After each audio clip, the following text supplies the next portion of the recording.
In about 24 hours is one of the most holiest days of the year, Yom Kippur, the day that our sins can be forgiven, the days that we can start a fresh start, the day that we can affect the coming year. That this coming year should be full of health and happiness and wealth and success and hope and freedom and redemption. In the past year, we were able to reach tens of thousands of people all around the world, changing people's lives, touching their hearts, inspiring people, giving people hope and happiness, paving the path of success, affecting thousands of people to learn Torah, to spiritually and emotionally grow, and so much more. In other words, we were there for many, many people.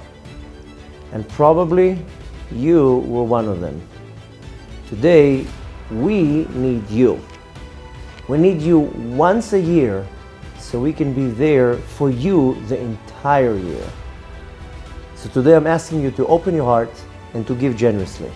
Visit www.atzmut.org/support and submit your donation so we can continue the amazing work that we do throughout the entire year.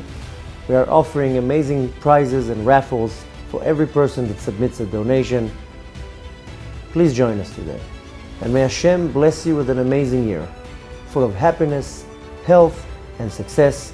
And may you be inscribed in the Book of Life. Shana Tova and Gemar Chatima Tova.